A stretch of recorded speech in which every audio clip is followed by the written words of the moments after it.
Hey, Shalom, Israel. All praises, glory, and honor to Yahweh Bahashim, Yahweh Shai, Bahashim, Rahak Kwadash, the honors to the apostles and elders of Great Millstone who rule well. Peace, salutations, and blessings to the elect out there pushing the truth across the four corners of the earth, risking your life to do so.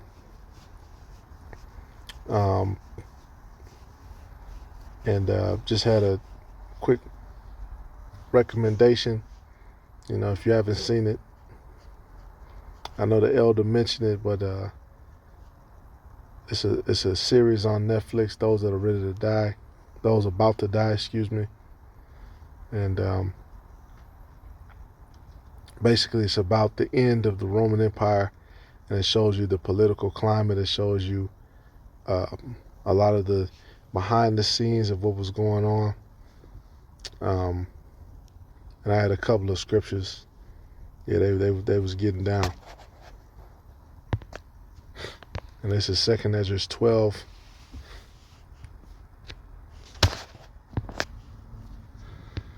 And 22, and whereas thou sawest three heads resting, this is the interpretation, in his last days shall the Most High raise up three kingdoms and renew many things therein, and they shall have the dominion of the earth, and of those that dwell therein with much oppression above all those that were before them.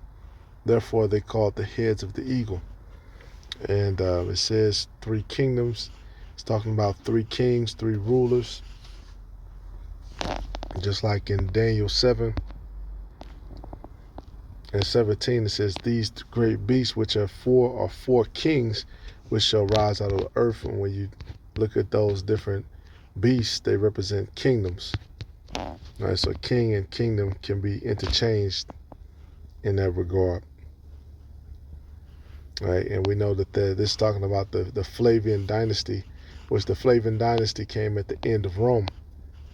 All right, and the Flavians were famous for heavy taxes, which we know America being Rome 2.0. Basically, the same thing is going on now. Right, they taxing the hell out of people, trying to stretch the empire into the last moments.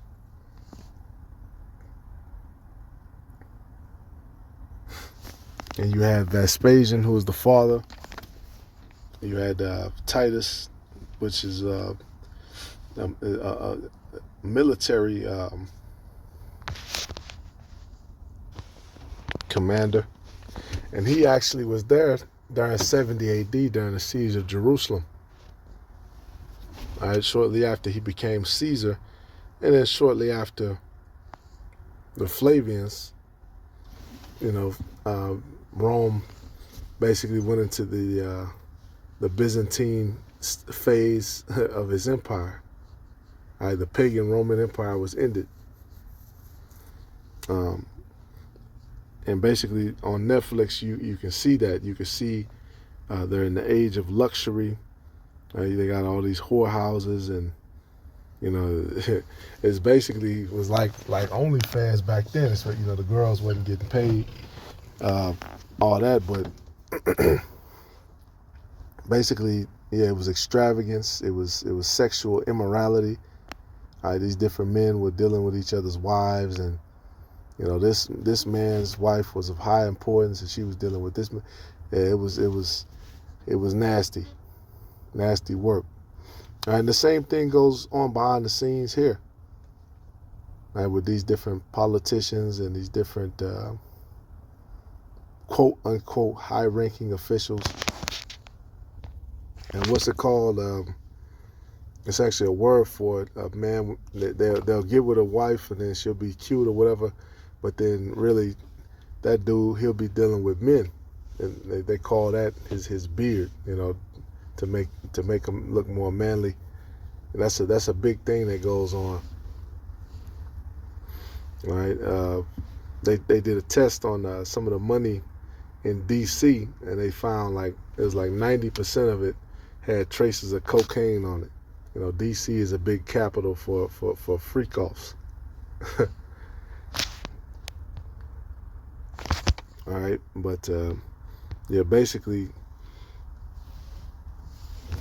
this is what was going on.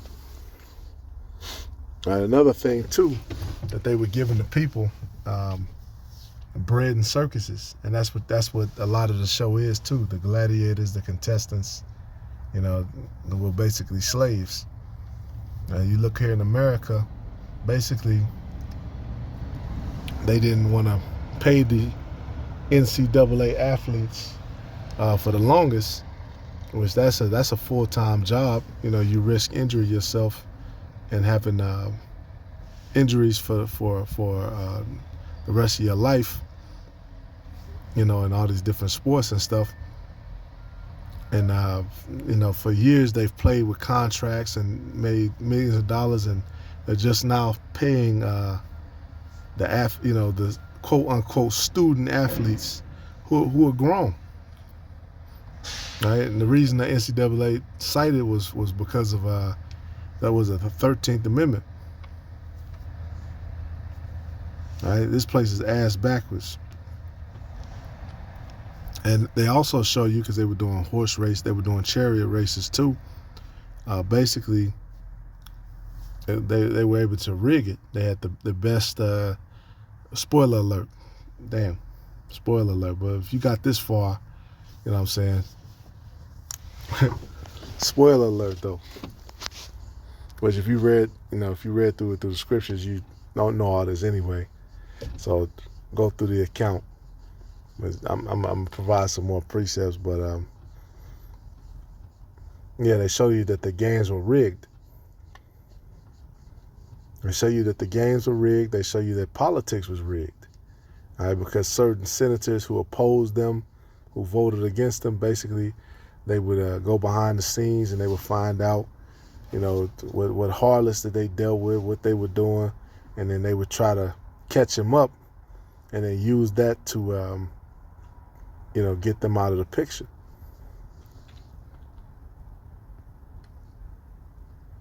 All right, and they show you all the technology they actually invested into what's now known as the Colosseum, because they were able to fill it up with water. They had, space underneath it, where they had, slaves, they had people, they had weapons. All right, they was able to bring in animals.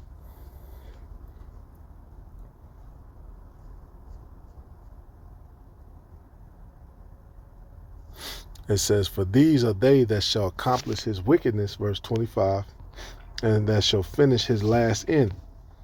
Yeah, this is the end, because there's been a few triumphants before that, but this is the reincarnated form of the first triumvirate.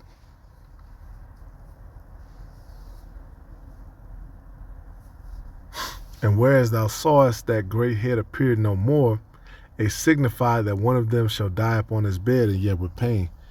And that's Vespasian, Emperor Vespasian. It was the father of both of them. And when you look it up, it says he died from diarrhea. So, I don't know if it was dysentery or, we know how Esau is. But that's a horrible way to go with just with those stomach pains and stuff. That's a painful way to die.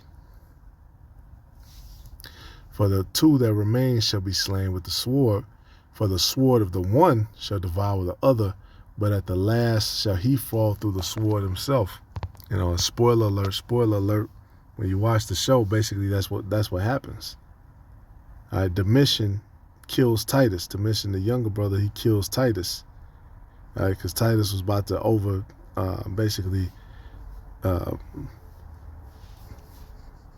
catch him up on a plot to stop the grain from reaching Rome.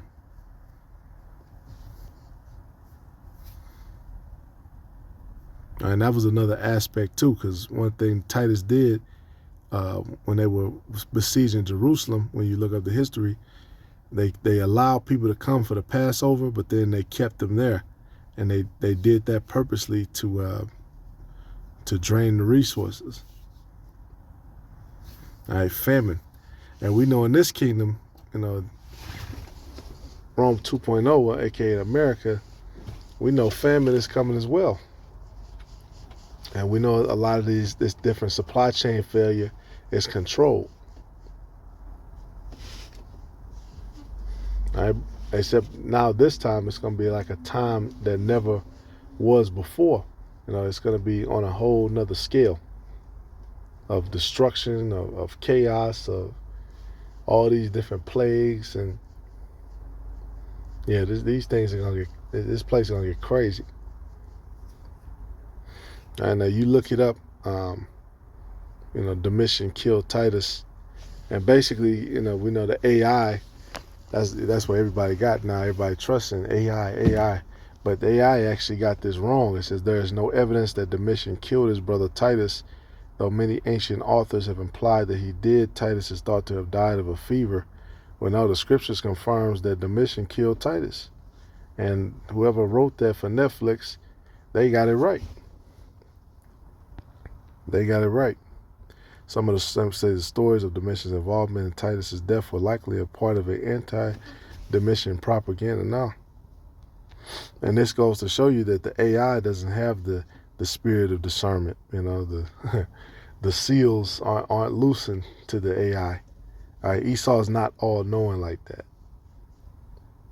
All right, so remember, brothers, man, a lot of these things we're reading are secrets. We're getting the full account. Like you read certain stories and they'll be in the third person to whatever prophet is dealing with, but then it'll pan over and switch. It'll talk about the king, and the king did this and that. And the reason why we have those accounts is because the Lord had his angels watching. All right, some things, it wasn't, the prophets wasn't necessarily in that particular place that we read about, but we're given that account, which was given by the angels, because the angels are always watching.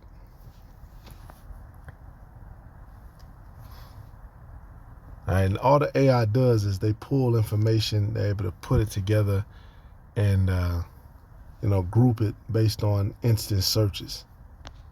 But in order for you to understand history, real history, you have to look at it through the lens of the scriptures. So we know that account isn't correct. It just said it. Verse 28, for the sword of the one shall devour the other, but at last shall he fall through the sword himself. And yeah, in the end, Domitian gets killed too.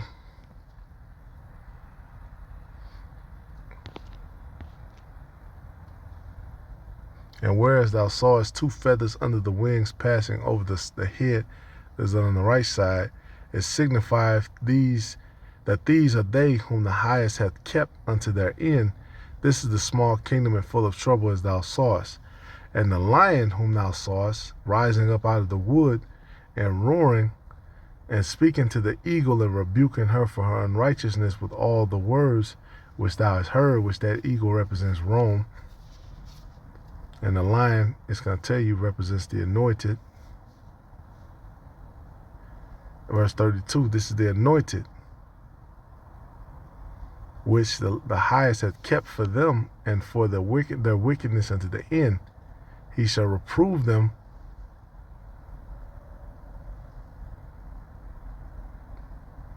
and shall upbraid them with their cruelty. For he shall set them before him alive in judgment, and shall rebuke them and correct them. And basically the same thing is happening here. Egypt is starting to err and fuck up in everything.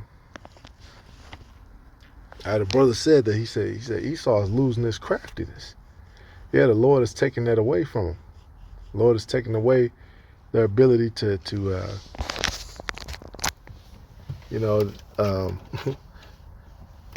play out every situation. The Lord is throwing a wrench in all their plans. It said they shall stagger.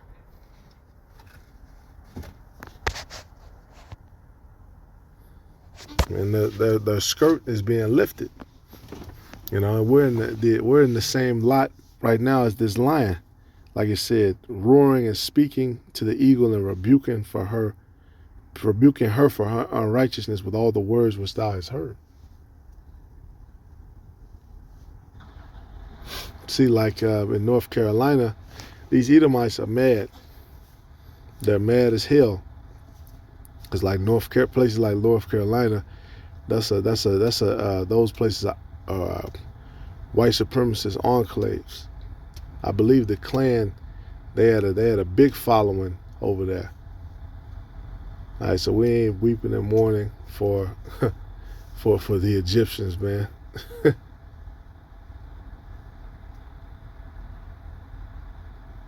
All right, Jake had to run, all the way into the damn Dismal Swamp when they were over there.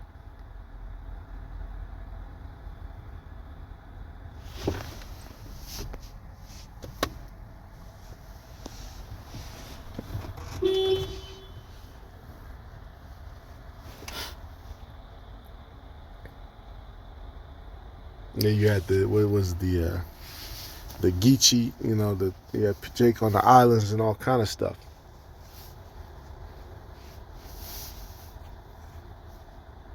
And those people basically were promised $750. So people are mad, like, hold up, man, they got money to send to this country, money to send to that country, money to send to this country, and they can't even fucking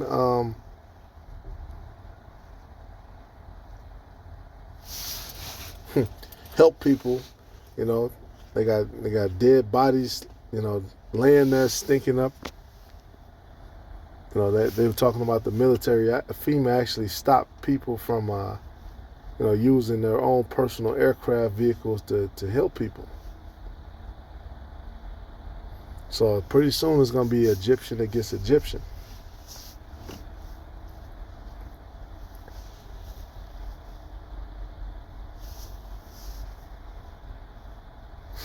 Yeah, this is an election year, man. It's got to get hot. And during election years, what you notice too, they tend to throw money at problems. Like the Longshore situation. They try to just pay them. All right, but that's not gonna work. Money ain't gonna get them out of this one. Like I said, they find the slippery places. So even more things are gonna be consistently an issue. So Lord willing, it's edifying note. Check out the series. Check it out. Check out the comparisons. You can see basically the same stuff going on today. The political climate, everybody's trying to undermine each other. The backstabbing. War, famine, all these things that are about to hit Israel. You see what's going over there. It's active. It's up. Call all your mlaya, how about Shema Shy? Hey, this is the patience and the faith of the saints, man, to endure through all this bullshit, to endure through these times, because this isn't 70 AD. The Lord is going to imbue his elect with that power, pursuant to the wisdom of Solomon. I believe that's chapter 4. So, shalom to the elect.